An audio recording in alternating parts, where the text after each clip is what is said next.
What's up, YouTube? ODST General back again, and today, guys, I want to talk to you about Raw. So those of you who are unfamiliar with this game, it was a recently announced indie game. It's designed to be a RP-focused game. So I really kind of want to criticize some of the criticism or rebut some of the criticism I've seen about this game so far, while also giving my own criticisms or I guess warnings about the game.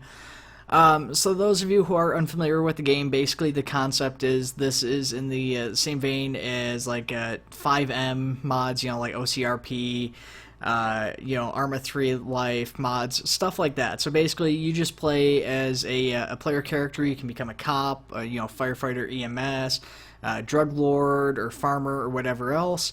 And, that's all going to be in here, and you can go out and buy houses and do all this other stuff. And it's a really interesting concept, and it's something that we've kind of seen done before on a smaller scale for modding and stuff like that, and that's kind of where I want to rebut some of this stuff.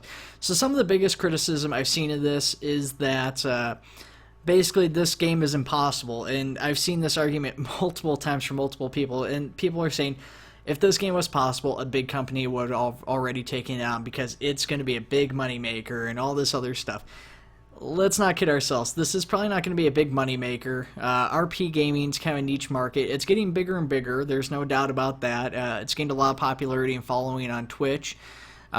Pretty big user base has followed things from Arma 3 Life, and when that went over to GTA, that crowd kind of went over to GTA with it. And, it kind of moves around together, and I know a lot of players are probably wanting a game like this, something where instead of having to go through and apply for a site, having to register on forums and going through and writing out a paragraph essay on why you should be allowed to play on their server, and then getting whitelisting, and then getting all your mods running and all this other stuff. People want something like that where they can just jump in and play and do the same thing. They don't have to worry about whitelisting. They don't have to worry about writing out a paragraph character essay that no one really wants to write out. And I think this is a popular idea, but let's face it, it's not going to be Call of Duty. It's not going to be Halo. It's not even going to be Battlefield or anything else.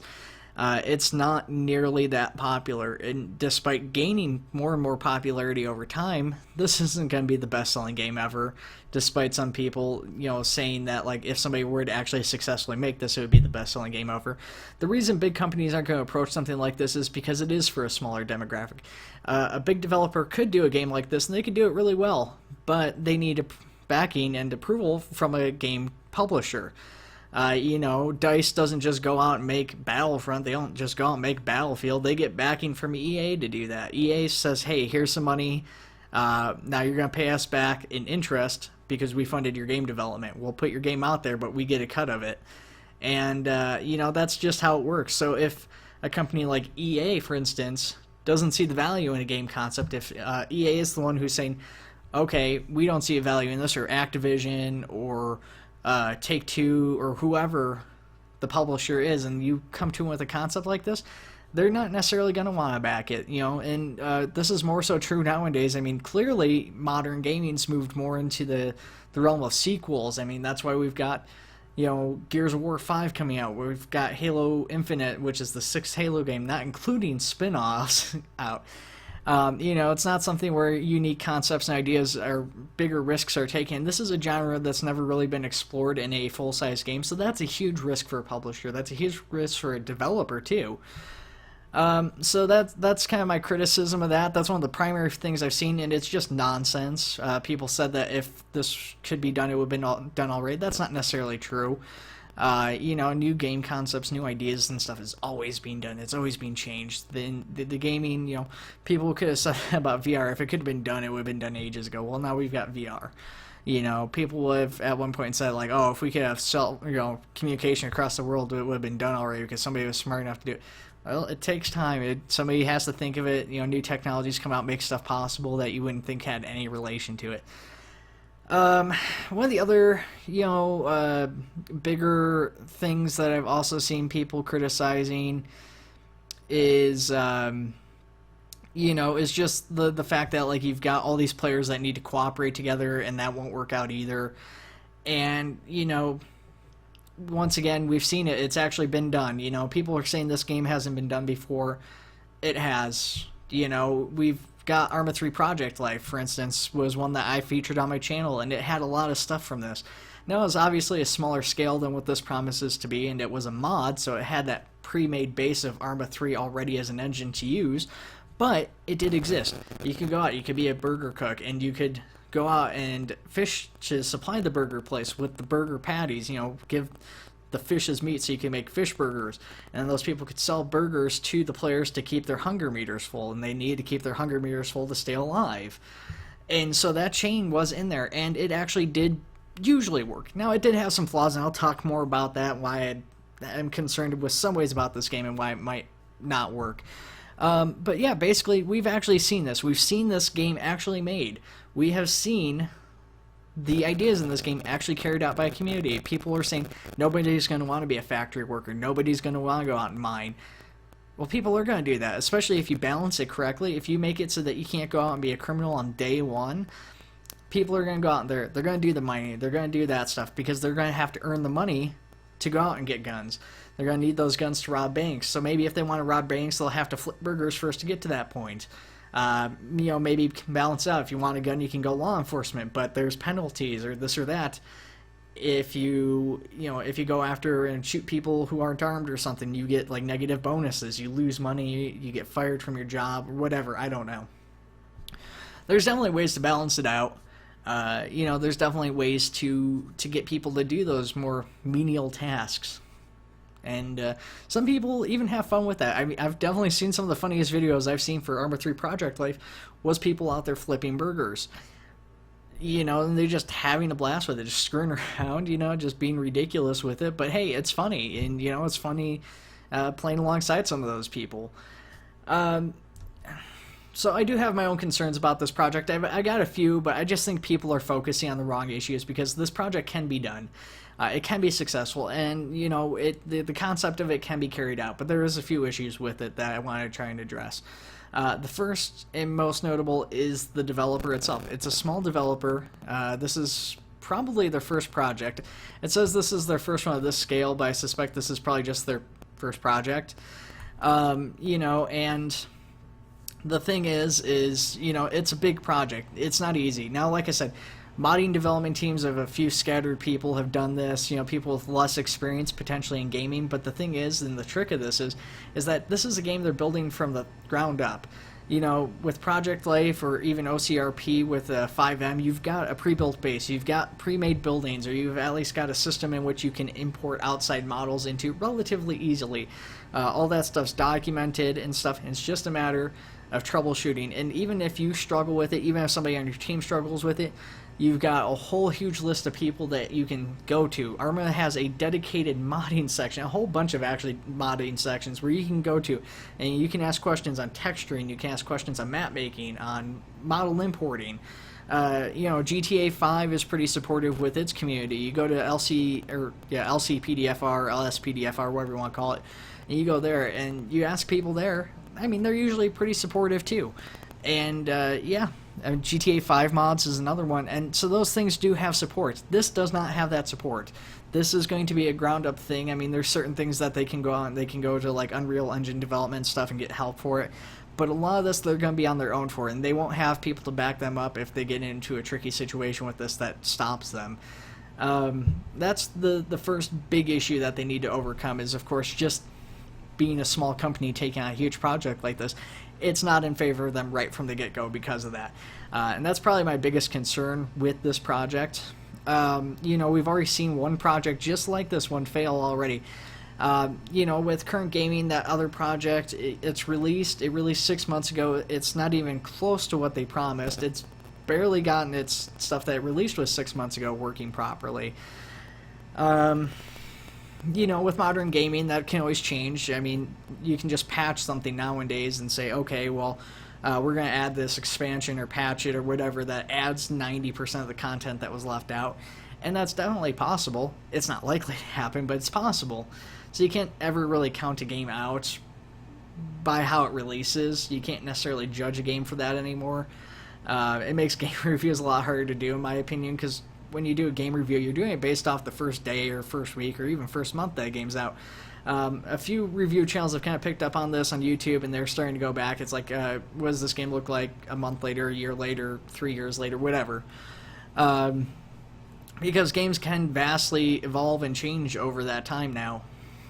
But, you know, a smaller game like this, my feeling is what's going to happen is it's going to release in a similar state to the other one. It's certainly not going to look anything like that trailer I just had playing in the background looked like. These are all pre-made assets and everything that they're just using in place to make the trailer. All of this stuff needs to be replaced, I'm sure. The buildings, the vehicles, the people, the weapons, body armor, everything is probably going to be replaced. That's a lot of work. A lot of work. That's the first really major hurdle that they need to overcome. The other thing that I really think they're going to have issues with is that, well, I have seen successful staffing, like I said, in this, where you can have that chain. You can have your fishermen delivering their fish to the burger place, who can then use the fish to turn them into patties, and then they take the patties with the buns, and they put that all together into a burger there as their job, and then somebody goes up to the front desk, and they stock them in there, and then somebody can go buy them from the front desk and use those to feed themselves, and they don't die as a result, and then that person can turn around and go fishing, bring that back in, and just kind of continue the cycle on. The trick is, though, is you need enough people to do that. And with a game like, or, you know, something like Arma 3 Project Life or OCRP, where they're limited servers, you know, you might not be able to get in, but the thing is that those servers are designed so that everything those other players are doing kind of carries over, goes in, and, you know, somebody else can just pick off where they left. You know, but that, with something on this scale, if they actually are successful at this, it becomes a lot trickier the bigger it is, because you can't just say, okay, well, we've got 30,000 people, you can't have just one server.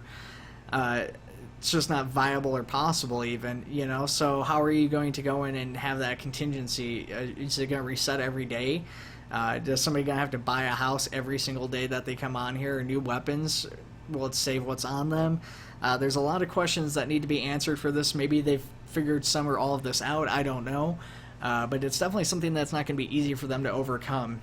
You know, you can't just say, yeah, we're just going to put it in there. Everybody's going to have to come in and just swap it out. You know, what happens if, you know, on one day you end up on server 2 and then another day you end up on server 700? The information saved on those servers is going to be different. You can save stuff client side, and you can even save stuff in like a database or whatever that says, okay, this is what this player has, and pull it. But what if I build my house in lot 2 or lot 3 or something, and then I join a server where somebody else has a house placed in that same exact spot? Now obviously this isn't based in like preset lots. You can build your house wherever according to the thing at least, but what's to stop two people from having a house in the same area where those houses are merged together when they come in? Is the system going to recognize, like, say, hey, there's a house here already with this player, we're just going to move this person's whole house? We're just going to move their whole apartments? How's that going to work? That needs to be addressed. That's going to be a big issue. You know, and then the other thing is if you don't have enough people, the town's going to fall apart. Unless you have some sort of contingency in place for the fact that nobody's on and working or whatever. Nobody's fishing to fill the burger shop. What do? Do you just say, okay, well, we recognize that no one's in there, so we're just going to fill burgers anyways? That kind of defeats the whole purpose of it, doesn't it? Kind of ruins the roleplay aspect of it, potentially. Yeah, so there's definitely a lot of issues with this game, a lot of potential concern to be had, for sure. I guess I can't really say there's issues with the game because the game just doesn't exist yet. Now, they've been working on this for about 2 years, according to the thing. If I scroll back up here, you guys will see that on the Kickstarter, they were asking for 78,000, and they've reached 110,000 out of that goal. So they've already reached their goal, but they've got a number of stretch goals and stuff they're trying to reach, and they've supposedly been working on this for 2 years. The problem is we need to actually see some gameplay, and not just like, oh, yeah, here's a character behind the wheel of a car, which could just easily be faked as well. We actually need to see player interaction. We need to see what it looks like for somebody to be walking around as a player, either a cop or civilian or whatever, walking around the station or walking around their house or outside, and actually interacting with other players, seeing other players in there, seeing that the multiplayer works, all that stuff. Because right now, this is just a fancy video using a bunch of in-game assets that makes it look like a game project, but it's not. And until we actually see something like that where players are interacting with each other or the environment and stuff like that, we're seeing the actual UI and everything, you can't trust what you're seeing in these videos as far as I'm concerned. I mean, you know, even if it's placeholders, if that's what they're doing, you know, if they're actually showing you that stuff, I mean, it makes it a lot more tangible, it makes it a lot more viable. But that's not what's happened so far, at least. Now, they've said they're going to come out with gameplay videos, and they've acknowledged that they're using pre-made assets and all that stuff, but, you know, that doesn't make it not a scam. It just means that they're being open about what they're doing.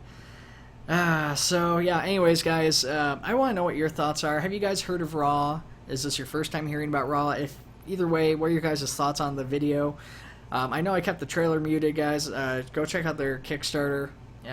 You know, word to the wise, though, if you haven't backed and you're thinking about it, I would suggest probably waiting until we actually have gameplay footage out for it. I mean, you don't have to, of course, but that would be my suggestion. Yeah, guys, that's it. Other than that, let me know what you think in the comments below, and I'll see you guys in the next video. Take it easy.